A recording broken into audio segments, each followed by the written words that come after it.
Today's vote by the member states of UNESCO to admit Palestine as a member is regrettable, premature, and undermines our shared goal of a comprehensive, just, and lasting peace in the Middle East.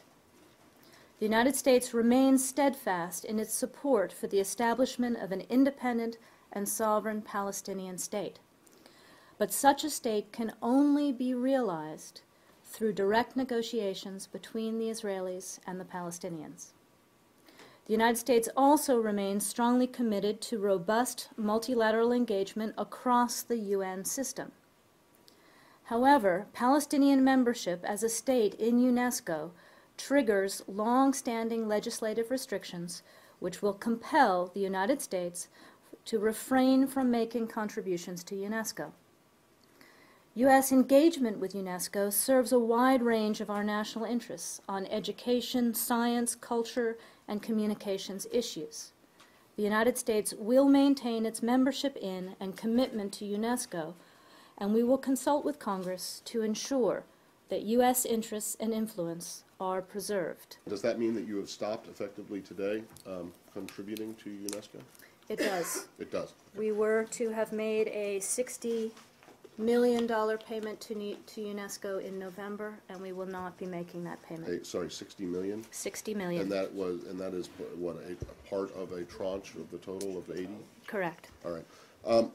So this is not particularly a banner day for U.S. diplomacy. If you count the abstentions, you had 159 countries did not vote the way you did. Only 13 did. That would seem to suggest that these countries don't agree with you that this is such a big big problem. Those countries included France. They included numerous members of the Security Council. What happens to them now that you're punishing UNESCO?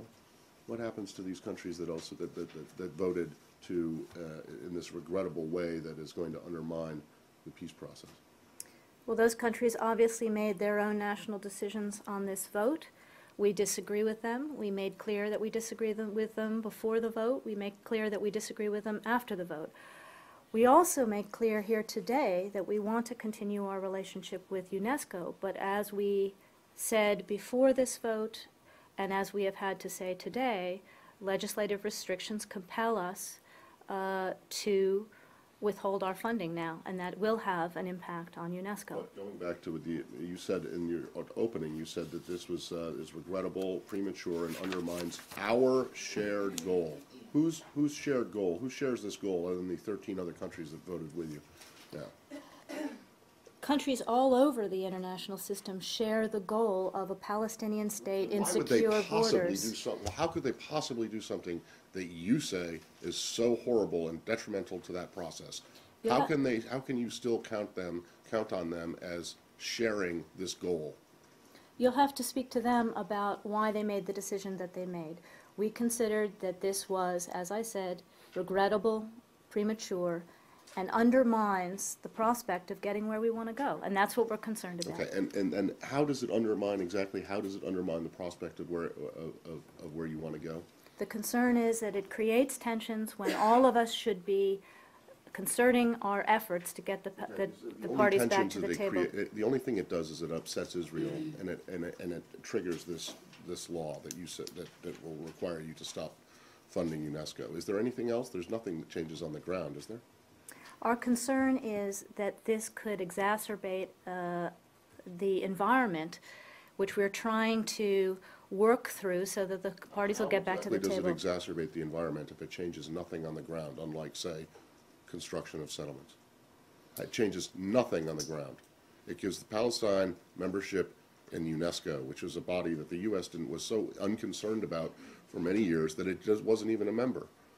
Well, I think you know that this administration is committed to UNESCO, rejoined UNESCO, right. Wants to see UNESCO's work go forward. Actually, it was the last administration that rejoined UNESCO, not this one. But I need to have some kind of clarity on how this undermines the peace process, other than the fact that it upsets Israel. Again, we are trying to get both of these parties back to the table. That's what we've been doing all along. That was the basis for the President's speech in May, basis of the diplomacy that the Quartet did through the summer, the basis of the statement that the Quartet came out with in September. So in that context, we have been trying to improve the relationship between these parties, improve the environment between them, and we are concerned that we exacerbate tensions with this, and it makes it harder to get the parties back to the table. Since the talks broke off last September until today, how many times have they met together with all your effort? How many times have the parties met? Yes.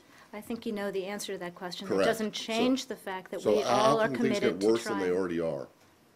Matt, I think you're engaged in a polemic here rather than questions. Saeed, please.